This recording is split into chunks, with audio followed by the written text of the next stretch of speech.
தெளிவாக சொல்லிட்டார். 500 யூனிட் மேலே நீங்கள் யூஸ் பண்ணிங்கன்னா 200 யூனிட்டு இலவசம், கட்ட தேவையில்ல. அதே மாதிரி இவர் மேலே கோவம், ஒரு சின்ன கோவம் இருக்குது இவர் மேலே. என்னென்னா 2 தொகுதியில் நிற்கணும்னு முடிவு பண்ணிட்டீங்களே, ஒன்று குளத்தூர் இன்னொன்று சேப்பாக்கன்னு நிற்கலாம்.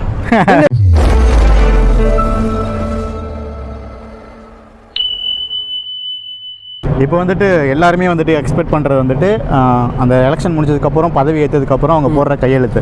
ஸோ முக்கியமாக ஒரு 3 கையெழுத்து போட்டார். ஸோ அதுலேயுமே வந்துட்டு நிறையா என்ன 100 யூனிட்டை கட் பண்ணிட்டாங்க, அப்படி பண்ணிட்டாங்க, இதுக்கு முன்னாடி கொடுத்துட்டு இருந்த இலவசமும் இல்லை. ஸோ அந்த ரூமர் வந்துட்டு நிறைய இதாகிடுச்சு. ஸோ அதை எக்ஸ்பிளைனும் பண்ணிட்டாங்க. ஸோ அதை எப்படி பார்க்குறீங்க? அந்த 3 கையெழுத்து எப்படி பார்க்குறீங்க நீங்கள்? நீங்களே சொல்லிட்டீங்க ரூமர்னு. அது ரூமர் தான். ஏன்னா ஒரு அவதூறு பரப்பணும். என்ன பரப்புறது அப்படின்னா அவர் தெளிவாக சொல்லிட்டார். 500 யூனிட் மேலே நீங்கள் யூஸ் பண்ணிங்கன்னா 200 யூனிட்டு இலவசம், கட்ட தேவையில்ல. அதே மாதிரி 100 அந்த ஃபஸ்ட்டு 100 வந்து மிஸ் ஆகுமா, அதுவும் மிஸ் ஆகாது, அதுவும் இலவசம் தான். இதெல்லாம் கரெக்டாக தான் தளபதி அவர்கள் பண்ணுறாரு, தலைவர் அவர்கள் பண்ணுறாரு, மாண்புமிகு முதலமைச்சர் அவர்கள் பண்ணுறாரு. ஆனால் திரும்ப திரும்ப திரும்ப திரும்ப நான் அவதூறு பரப்புன்னு எத்தனை அவதூறுகளை வந்து நீங்கள் பரப்பிட்டுருக்கிறீங்க. ரொம்ப எவ்வளோ தப்பான விஷயங்கள் பிரதர். நம்ம ரொம்ப பகுத்தறிவை யூஸ் பண்ணணும் தயவுசெய்து. ஏன்னா இவங்க போடுறது ஒன்று, அங்கே நடக்கிறது ஒன்று. 24/7 விஜய் சாரை எப்படியாவது அவதூறு பரப்பலாமானே சில பேர் வேலை பார்த்துட்டு இருக்காங்க. அதுக்கெல்லாம் நாங்கள் இடம் கொடுக்க மாட்டோம். விர்ச்சுவல் வாரியல் மட்டும் இல்லை, களத்துலேயும் இறங்கி நாங்கள் பேசிட்டு தான் இருப்போம். ஸோ அந்த மாதிரி ஒரு மிகப்பெரிய எழுச்சி இனிமே தான் ஆரம்பம். போயிட்டு சால்வை போட்டுட்டாரு, கட்டி பிடிச்சிட்டாருன்றதுனால காம்ப்ரமைஸ் மண்டி இட்டுட்டாருன்னெலாம் கிடையாது. ஆட்டை வந்து நம்ம வளர்க்குறோம் கொஞ்சிறோன்னா அது அழகு பார்க்குறது மட்டும் இல்லை, தேவைப்பட்டால் நான் பிரியாணியும் போடுவேன்னு சொல்ல வர்றாரு எங்கள் தலைவர். இல்லை அதுதான் உண்மை, அதுதான் உண்மை. அதனால் அவரை வந்து நீங்கள் கேவலப்படுத்துறது, காலில் விழுந்துட்டார், சரண்டர் ஆகிடுறாருன்னு கேவலப்படுத்திங்கன்னா, பார்த்தீங்களா எலெக்ஷன் கேம்பெயினில் என்ன பண்ணாருன்னு, என்ன சொன்னார்? அந்த ஃபயர் அப்படியே இருக்குது. அந்த ஃபயர் பதவியேற்பு விழாவில் இந்த என் பின்னாடி இருக்கிறவங்க யாராவது உங்களுக்கு வந்து சம்பாதிக்கணும், தப்பு பண்ணணும்னு நினப்பு இருந்ததுன்னா அதை இப்போவே நீங்கள் மறந்துடுங்க. The new era of social justice and secular starts now அப்படின்னு சொன்னாரா இல்லையா தலைவர்? தலைவர் தேவைப்பட்டா தலைவர் வந்து தோனி மாதிரி இறங்கி அடிப்பார், டிராவிட் மாதிரி பொறுமையாகவும் ஆடுவார். அதனால் திமுகவை வந்து மிகவும் ஒரு ஸ்டஃப்பாக அப்படி ஸ்டாண்டர்டாக எதிர்த்தது இந்த காலங்களில் தளபதி விஜய் அவர்கள் மட்டும்தான், எங்கள் வெற்றி தலைவர் மட்டும்தான். ஆனால் வெற்றி தலைவருக்கு அன்பு காட்டவும் தெரியும், நீங்கள் வம்பு இழுத்தா அதுக்கு பதிலடி கொடுக்கவும் தெரியும். ஆனால் நாங்கள் இப்போவும் சொல்கிறோம் டீசன்ட் பாலிடிக்ஸ், என்றைக்குமே டீசன்ட் பாலிடிக்ஸ், தலைவரோட வழியில் தான் போவோம். Decent politics, decent politics, decent politics, அதுதான் ஆரோக்கியமான அரசியல். ஓகே, இப்போது நெக்ஸ்ட் வந்துட்டு முக்கியமாக ஒரு கையெழுத்து வந்துட்டு போட்டார். அது வந்துட்டு மதுபான கடையை வந்துட்டு மூடுறது 714. ஸோ அதில் வந்துட்டு நான் ஒரு ரீல்ஸ் ஒன்று பார்த்தேன். ஸோ அது எந்த ஏரியான்றதுலாம் எனக்கு தெரியல. ஸோ எங்கள் பில்டிங்லேருந்து, எங்கள் ஸ்கூல்லேருந்து ஒரு 6வது பில்டிங் தான் வந்துட்டு அந்த டாஸ்மார்க்கு.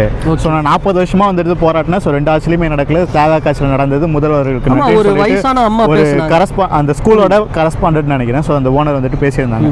ஸோ அதை எப்படி பார்க்குறீங்க? ஸோ அது மாதிரி நிறைய இடத்துல அவங்க மூடியிருக்காங்க. ஸோ சொல்ல போனால் தஞ்சாவூர் மன்னார்குடி ரோட்லேயே ஒரு இதை வந்துட்டு மூடியிருக்காங்க. ஸோ அந்த மாதிரி நிறையா இருக்குது. ஸோ அதை எப்படி பார்க்குறீங்க? இதுதான் மாற்றம், இதுக்கு பேர் தான் மாற்றம். இது வந்து நடக்கலைன்றது தான் இத்தனை வருஷமாக நமக்கு ஒரு ஏமாற்றம். இன்றைக்கி ஒரு மாற்றம், அது விஜய் அவர்கள் மூலயமா வந்து நடக்குது. மாண்புமிகு முதல்வர் இதை மட்டும் இல்லை, சொல்லாததையும் செய்து காட்டுவார். நான் இதை பண்ணுறேன், அதை பண்ணுறேன், அதெல்லாம் சொல்லிவிட்டு பாதி பண்ணிவிட்டு பாதி விட்டுட்டு எலெக்ஷன் டைமில் மட்டும் டக்கு டக்கு டக்குன்னு ஐயோ பண்ணுவோமே, நான் ஒரு 10% பண்ணுறேன், அது மாதிரிலாம் சொல்லாததையும் முதல்வர் செய்வார். மிகப்பெரிய ஒரு இன்றைக்கி பாருங்கள் மது ஒழிப்பு. நான் என்னென்னா 10 ரூபா எக்ஸ்ட்ரா கேட்குறாங்க ஒரு கவுண்டரில் பாட்டிலுக்கு அப்படின்னா, நீங்கள் போயிட்டு அதை வந்து வீடியோ எடுத்து இப்போ எங்கள் சிஎம் வந்துட்டார், நீ 10 ரூபா வாங்கக்கூடாது அப்படிங்கிறது சமூக மாற்றம் இல்லை. நான் ஒயின் ஷாப்புக்கே போக மாட்டேன், அது என் குடலுக்கும் என் வயிற்றுக்கும் கெட்டது அப்படின்னு நம்ம மனசுக்குள்ளே ஏறுது பற்றியா. இதனால் குடும்பம் அழியுது, பல பெண்கள் அழிகிறாங்க, குடும்பம் நாசமாக போகுது, நான் சம்பாதிக்கிற பணம் நாசமாக போகுதுன்னு நீ வாங்காமல் இருக்கிற பற்றியா. அதுதான் மாற்றமே. முடிஞ்ச அளவுக்கு அதை ட்ரை பண்ணுங்கள். இங்கே யார் வந்தாலும் நம்ம மாறலைன்னா, விஜய் சார் சிஎம் ஆனாலும் சரி, யார் சிஎம் ஆனாலும் நம்ம மாறாத வரைக்கும் இங்கே எதுவும் மாறாது. ஸோ அவர் ஒரு நல்ல சிஎம் கிடச்சிருக்காரு, அவருக்கு நம்ம கோஆப்ரேட் பண்ணோம். இப்போ நான்லாம் வந்து பிளாஸ்டிக் பயன்படுத்துறது கிடையாது, சிங்கிள் யூஸ் பிளாஸ்டிக் பயன்படுத்துறதே கிடையாது. பயோடிகிரேடபிள் அந்த மக்கும் பிளாஸ்டிக் தான் நான் யூஸ் பண்ணுறேன். இப்போ சிங்கிள் யூஸ் பிளாஸ்டிக் வேண்டாம், அது அந்த நெகிழி வந்து இந்த சமூகத்துக்கு ஒரு கேடு. நான் ஜனவரி 1 அந்த முடிவு எடுத்துட்டேன் 2026. ஸோ நான் ஒரு பங்களிப்பு தரேன், நீங்கள் ஒரு பங்களிப்பு இந்த சமூகத்துக்கு. அதை விட்டுட்டு எப்போ பார்த்தாலும் விஜய் சாரை கேவலப்படுத்துறது, அவதூறுபடுத்துறது, இதையே ஒரு வேலையாக வச்சுட்டு தான் எப்படி? வேண்டாம். 710 மதுக்கடையை வந்துட்டு இந்த மாதிரி மூடியிருக்காங்க. ஸோ அதெல்லாம் ஓகே. ஸோ அதெல்லாம் தாண்டி அமைச்சரவை பதவி அதெல்லாம் இருக்குது. ஸோ பெரிய இதாகிடுச்சு என்னென்னா, ஒரு அவங்களோட பண்டித்க்கு வந்துட்டு அவங்க வந்துட்டு ஒரு அரசு பதவி கொடுக்குறாங்க அப்படின்னு சொல்லிட்டு ஒரு டிவிக்கு வினரும் அதை எடுத்தாங்க, தேவைக்கு வினரும். அதை நீங்கள் எப்படி பார்க்குறீங்க? இப்போ இந்த பண்டித்துன்னு வருதுல்ல ஒரு பேர், இதுதான் இங்கே பிரச்சனையா? பல பேர் இருக்குல்ல, இதுதான் இங்கே பிரச்சனையா இல்லை ஜோசியர்ன்றது பிரச்சனையா இல்லை என்ன பிரச்சனை எனக்கு புரியல சார். ரிக்கி ராதன் பண்டித் அப்படிங்கிறது என்ன பேருனா, ஊத்துக்குளி வெற்றிவேல் தான் அவரோட உண்மையான பேர். அவர் வந்து ஊத்துக்குளியை சேர்ந்தவர், திருப்பூர் மாவட்டத்தை சேர்ந்தவர். சாதாரண ஒரு ஜோசியர், லோக்கலில் ஜோசியம் பார்க்குறவர். அந்த மனுஷன் ஜோசியம் பார்த்து ஏடிஎம்கேலேருந்து ஆட்கள் வந்து, ஏடிஎம்கேலேருந்து பெரிய பெரிய விஐபி இது கட்சி, அப்புறம் ஜெயலலிதா அம்மா போய் பார்த்து, சசிகலா அம்மா பார்த்து, அங்கே ஒரு சில பிரச்சனை ஆகிட்டு அவர் டெல்லிக்கு போயிட்டார். டெல்லியில் அவர் இருக்கும்பொழுது டிஎம்கே, இன்றைக்கி விமர்சனம் பண்ணுற டிஎம்கே, பிஜேபி பல கட்சிகள் வந்து அவர்கிட்ட போய் ஜோசியம் பார்த்துருக்குறாங்க. டிஎம்கேவோட தலைவர்கள் அவங்க யார் யாருன்னா அவர் தான் லிஸ்ட்டு போடணும், போய் பார்த்துருக்குறாங்க. அதுக்கப்புறம் அவர் டெல்லியிலேருந்து சிங்கப்பூர் போயிட்டார். சிங்கப்பூரில் போய் ரிக்கின்னு மாற்றிட்டார் பேரை. சிங்கப்பூர் போன மனுஷன் அங்கேயும் வந்து செலிப்ரிட்டி, விஐபி, பிஸ்னஸ்மேன்லாம் அவருக்கு ஜோசியம் பார்த்தாங்க. ஜோசியன்றது எனக்கு நம்பிக்கை இல்லை, ஆனால் அது ஒரு கேவலமான விஷயம் கிடையாது. அது வந்து பல பேர் பார்க்குறாங்க. நம்ம டிஆர் சார் பார்க்குறாரு ஜோசியர், வெண்ணிராடை மூர்த்தி சார் ஜோசியர், இந்த மாதிரி பல பேர் ஜோசியத்தெல்லாம் பார்க்குறாங்க. வேர்ல்டு வைடு அமெரிக்காவில் கூட ஜோசியம் என்ன சொல்கிறாங்க அப்படின்னா, அவங்களுக்கு தெரிஞ்சவங்கன்றதுனால அந்த நான் என்ன சொல்ல வரேன்னா, ஒரே ஒரு விஷயந்தான், நீ அந்த ஜோசியர் அப்படிங்கிறதெல்லாம் பார்க்காத. விஜய் சாருக்கு பார்ட்டியில் ஸ்போக்ஸ் பர்சனாக அவர் இருந்திருக்கிறார். தமிழக வெற்றி கழகத்துக்காக அவர் உழைச்சிருக்கிறார். அதனால் விஜய் சார் ஒருத்தரை கூட வைக்கிறாருன்னா சும்மாலாம் வச்சிட மாட்டார், சும்மாலாம் தூக்கி கொடுத்துட மாட்டார். நம்பிக்கையாக, விசுவாசமாக, எல்லாருக்கும் பிடிச்ச ஒரு மனுஷனாக, சமத்துவத்தை விரும்புகிற ஒரு மனுஷனை தான் அவர் கூட வைப்பார். அவங்க என்ன சொல்கிறாங்கன்னா, ஒரு கவர்மெண்ட் போஸ்ட் எப்படி அவங்க அவ்வளோ பெரிய உயரிய போஸ்ட், நான் என்ன கேட்குறேன்னா, இப்போ டிஎம்கேல பாஸ்ட் 5 இயர்ஸ் ஓஎஸ்டியாக இருந்தது யாருன்னு நீங்கள் எடுத்து பாருங்கள், யாருன்னு கேளுங்க. அது எந்த மெரிட் பேஸில் கொடுத்தாங்க அதெல்லாம் நீங்கள் சர்ச் பண்ணி பாருங்கள். அப்போது ஜோசியரை தாண்டி பண்டித்து அதெல்லாம் விட்டுரு, அதெல்லாம் ஊத்துக்குளி வெற்றிவேல் தான் அவர் பேர். அவர் வச்சிருக்கிறாருன்னா ஏதோ ஒரு இதில் கொடுத்தாரு. ஆனால் இப்போ எல்லாரும் நீங்கள் தப்புன்னு சொன்னதுனால உடனே வந்து மாற்றிட்டாங்கல்ல. அதுதான் மக்கள் ஆட்சி, அதுதான் மக்கள் தான் மன்னர்கள். ஒரு தப்புன்னு கம்யூனிஸ்ட்டும் விசிக்காக கண்டனம் சொன்னோடனே, ஆனால் இது இந்த ஒரு மனப்பான்மை ரொம்ப தப்பு. ஒருத்தர் பண்டித்து அப்படின்னு சொல்லிட்டு நம்ம அவர் வந்து இந்த சமூகத்தை சேர்ந்தவராக இருப்பாரோ, இந்த கம்யூனிட்டியை சேர்ந்தவராக இருப்பாரோன்றது ஒதுக்குறது தப்பு. இதுவே ஒரு தப்பான விஷயம்.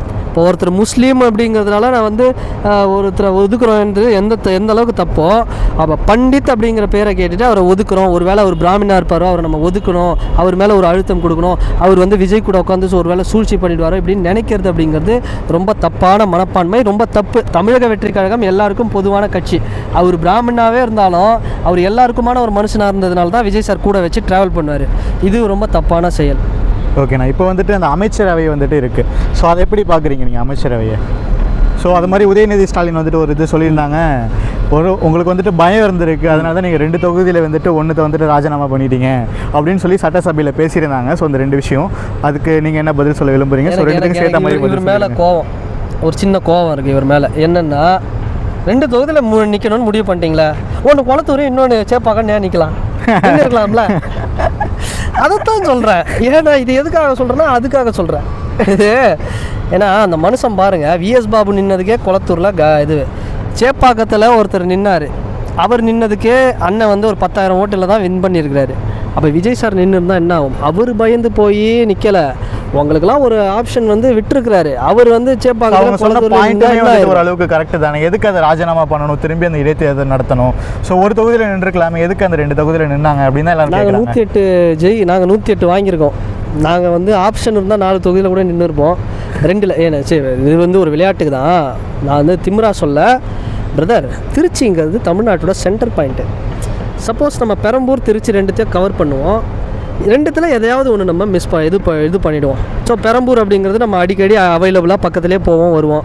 திருச்சியில் இப்போ பாருங்கள் ஒரு ட்விஸ்ட்டு, சகாயம் ஐஏஎஸ் இருக்கிறார்ல, ஓய்வு பெற்ற அதிகாரி, அவரை திருச்சியில் நிற்க வைக்கலான்னு ஒரு பிளான் போயிட்டுருக்கு.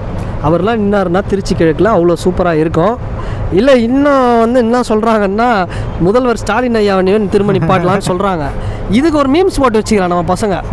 விஎஸ் பாபுவோட சித்தப்பா பையன் ஓஎஸ் பாபுன்னு ஒருத்தர், அவரை நாங்கள் நிப்பாட்டுவோன்றோம். பாருங்கள் எப்படியெல்லாம் மீம்ஸ் போட்டுட்ருக்குறாங்க. அதனால் நான் என்ன சொல்ல வரேன்னா, திருச்சியில் சகாயம் ஐஏஎஸ் அவர்கள் தயவு செய்து தளபதி எங்களுடைய வெற்றி தலைவர்கிட்ட நான் கோரிக்கை கேட்குறேன். சகாயம் ஐஏஎஸ் போன்ற ஓய்வு பெற்ற ஒரு அதிகாரியை நீங்கள் தயவு செய்து ஒரு நேர்மையாளரை நிப்பாட்டுங்க. அதில் வந்து ஸ்டாலின் சார் நின்னாலும் சரி பிரச்சனை இல்லை துரைமுருகன் நின்னாலும் யார் நின்னாலும் எங்களுக்கு பிரச்சனை இல்லை, சரிங்களா? ஆனால் அப்படி நின்னாலும் திருச்சியில் கடுமையான போட்டி இருக்கும். தாவேக்கா வெல்லும். ஓகே.